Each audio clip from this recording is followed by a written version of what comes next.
Good day and welcome back to my YouTube channel. So this is going to be my video on the Prophecy Battle Cruiser.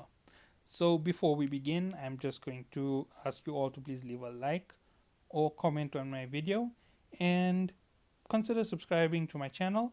If you don't like the video, leave a dislike and a comment so I know where I'm going wrong. Okay, so going towards the Prophecy vessel. The Prophecy is an Armor vessel, so obviously an armor tank type vessel. Very bad idea for battle cruisers, as I've said before.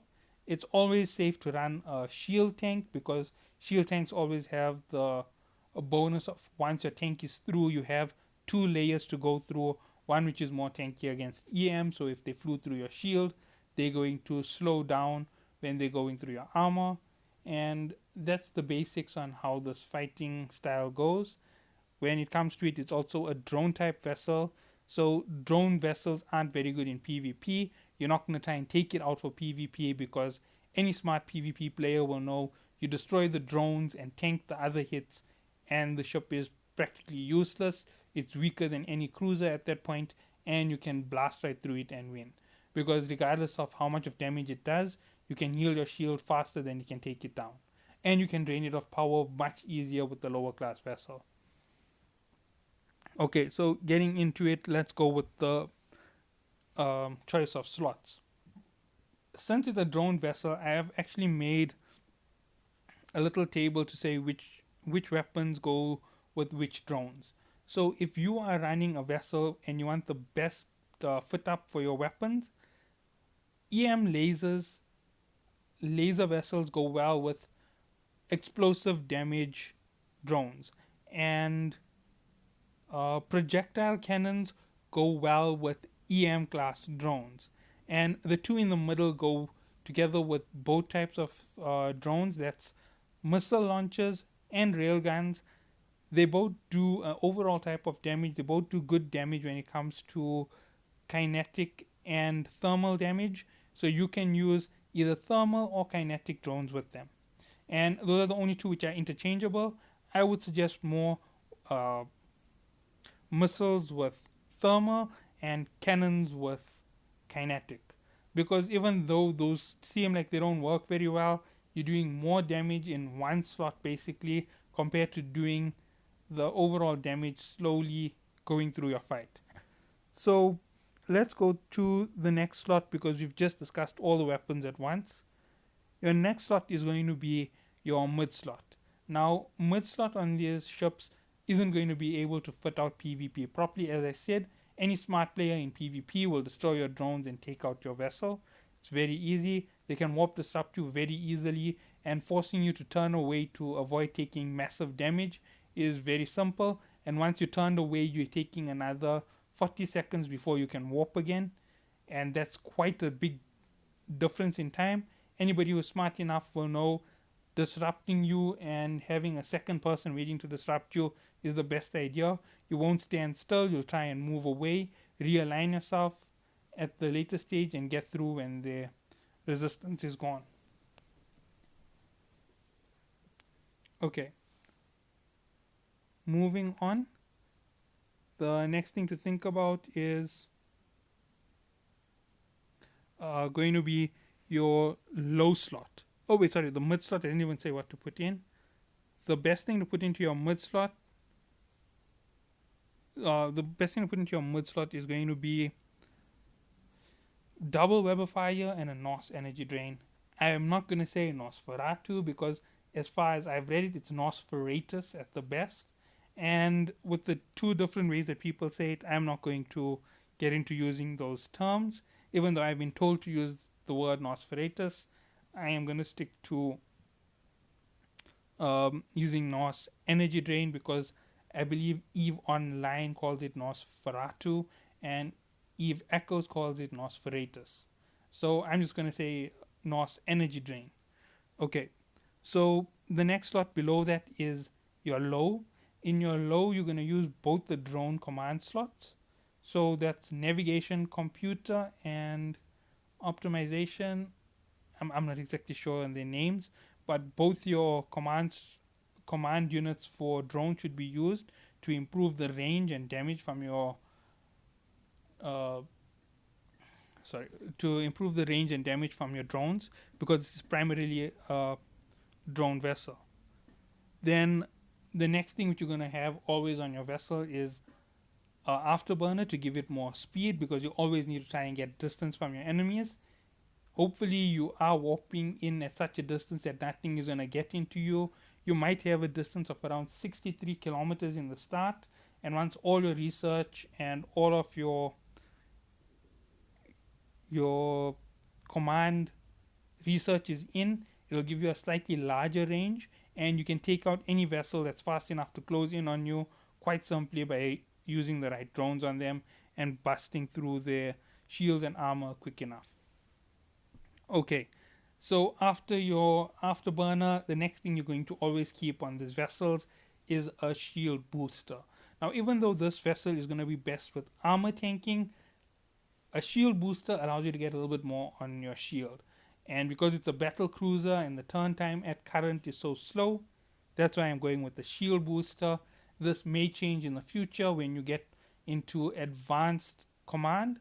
That's when you can run a tank build on it with your other slots. So that's going to be an armor regen and an armor hardener going together to give you a stronger armor on this vessel with increased drone range and increased speed from your afterburner.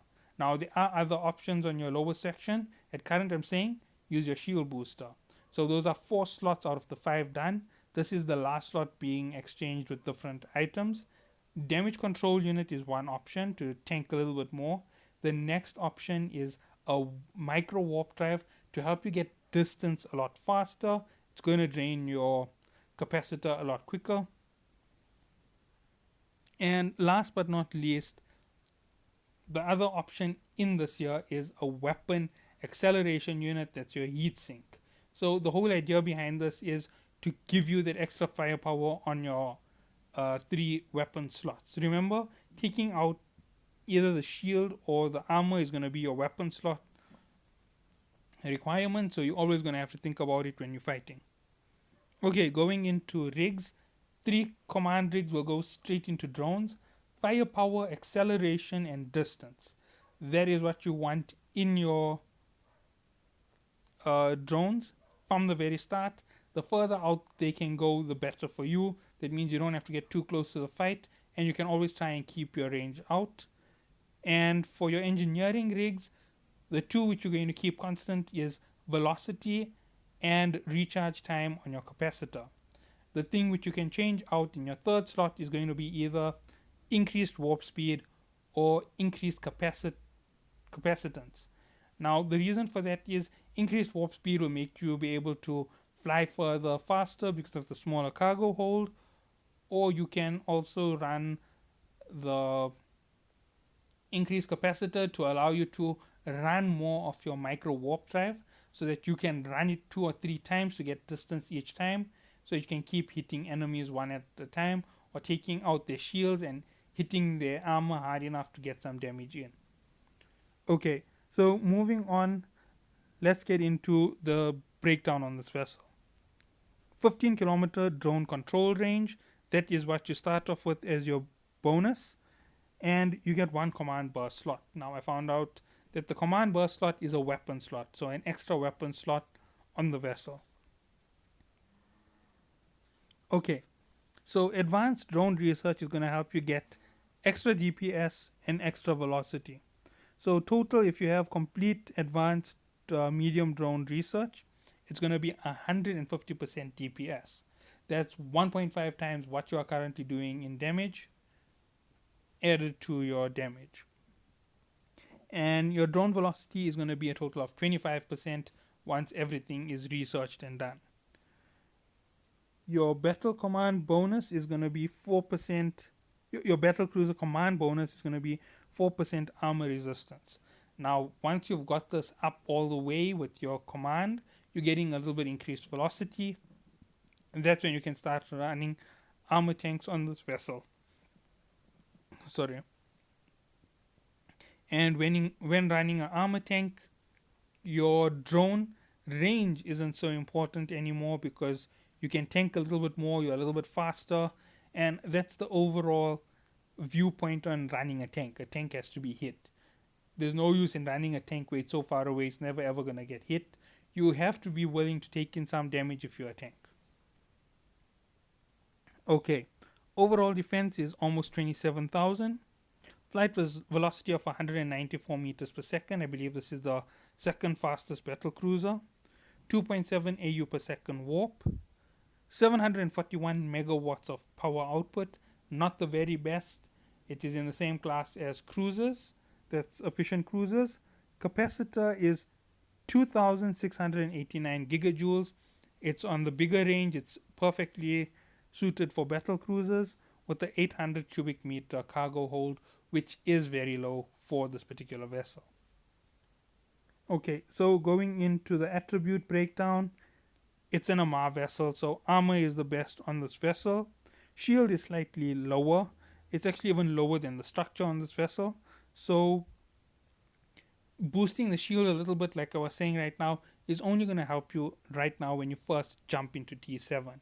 If you're already into T7 and your command is reaching 5 for battle cruisers, you can swap over to a different build. I am not sure on what the builds are going to be as yet. I haven't reached that level of understanding the ships. I personally am going to run a Cyclone, as I said, with a heavy shield tanking build with my standard fittings, which I'm using on my Caracal Navy issue. So it's basically going to be a repeat of that vessel on this vessel, and that's how I'm going to be running it. So why did I say that this year is going to be one of the best vessels when it comes to energy?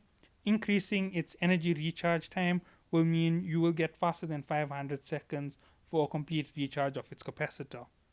And improving it by 25% on increasing its capacitor is going to give you quite a bit of extra energy to run through, and micro warp drives really eat power, so best suited for that role. Okay, so we're done with the basics on discussing the overall of this vessel. So let's talk about usage of this vessel overall when it comes to combat. Now, this isn't something that I talk about very often. It is a PvE focused vessel. I have to express that very clearly, because if you run this into PvP, any good PvP player will shoot out your drones, and drones will cost you tens of millions per drone. So that's 50 million in drones gone instantly if you deploy drones against a PvP player. That is a proper PvP player who knows how to fight. He will take out your drones and tank your fire for the start, and then he will start attacking you because you only have 3 weapon slots and you are a much slower vessel. He is going to blast right through you, and he's going to close that range extremely fast. Because once he's in too close for you to get away, he's got you at his mercy. Provided there's 2 or 3 of them with warp disruptors, you lose. You will never beat anybody with this type of a vessel. With 3 weapons, you won't break a cruiser, you won't break anything besides a very small ship like a frigate. So if you're going to take it on to go and fight frigates, yeah, you can go for it. That's the only chance you have. But against cruisers or other battle cruisers, you will lose in this particular class. Obviously, the Vaxxer Navy issue is another vessel in the same class as you. So that's the only vessel you can take on in PvP. If you're going to go that way, still not the best idea. And as I said, anybody gangs up on the ship in more than a number of 1 or 2, and they can easily take you out. If you decide to sit still, they're going to eat through your shield and your armor, even if you're running a full armor tank, and they are going to blow you open. They just need to warp disrupt you at the right point. And 2 people warp disrupting you will stop you from running away, because the ship takes about 20 seconds to jump into warp properly. And that means it's also got a nice, massive turning radius due to its extra large size. So that's where it defaults badly in PvP. Your other vessels have 6 weapon slots. They can make up on the damage they're taking by hitting harder. They have big energy slots on their ship, so they can regen shield, extend shield, everything like that on them. That's how come they can still be used in PvP nicely. You may be able to do the same thing, but by equipping a full shield build or a full armor build, you lose all the controllability and usability of your primary weapon, which is drones. So that's why it's not a good idea to use this in PvP. And as I said, you only have 3 weapon slots that are not drones. So running it against other ships, it's going to get hit quite hard. You're not going to be able to hit them. It'll be a game of waiting out whoever loses first. That's going to be you. If it's just a one-on-one and both of you are using warp disruptors, let's say you did take it for a PvP build. If I'm running a trainer caracal and you are hitting me with this vessel, I will simply keep warp disrupting you every time you try to run away, and I will blast through your shield effortlessly because you're most likely going to be running an armor tank, and your armor isn't going to put up that much of a resistance to me because I am using missiles. It's going to go right through that. You are going to be doing, let's say for example you were running lasers on it because it's a armor vessel. You're running lasers into me, you do uh, good damage to shields, but I am still going to regen as fast as you take me down with just 3 weapon slots. Your 3 shots are going to take me down about 6%. My 1 recharge on my shield is going to take me up 6%. I'm going to deploy a shield booster by the time that overall damage comes in. That's every 60 seconds I'm going to do this, and I'm going to get to recharge my shield to max power, and you're going to have to start taking it down each and every time. Plus I'm going to energy drain you with double energy drain. You can even pause me with a double web of fire. You're still going to lose. You can block me from warping away. It's still not going to help you. And always remember, the weaker capacitor always wins. So the cruiser is going to drain the battle cruiser 90% of the time, and that's how it's going to be unless you've drained out all your energy and the tables turn. So continuing on with the ship's usage, in PvE it can strip away the shield, strip away the armor, or it can be used as an overall firepower right through the battle at a very good rate. Remember, you have the advantage with 5 drones and 3 weapon slots. You are stronger than any other class when it comes to fighting PvE enemies because you have that extra amount of weapons. It is one of 2 drone control ships in this class. That's going to be amongst the last of the things that I'm going to explain. The Myrmidon and the Prophecy are the 2. The Prophecy, if I'm correct, is the faster of the 2. It is the second fastest ship on the battle cruisers, if I am correct. I might be incorrect. And as time passes on, hopefully there's going to be new items added that will improve the speed of battle cruisers. But if I am correct, battle cruisers are meant to be sluggish and slow to avoid you using them in combat too heavily. Remember, the advantage always goes to the smaller ship, so a cruiser has the advantage on a battle cruiser. And frigates and destroyers have advantages on battle cruisers. That's how come you run double Weber fires to remove their boost in speed. And you also have slower target acquisition, slower targeting computers. Everything is slower in terms of overall on your ship when it comes to taking on small ships. So cruisers can easily circle you and destroy you when it comes to the whole effect. So that was the warning against PvP. Okay, that's going to be it for this video. Thank you for watching.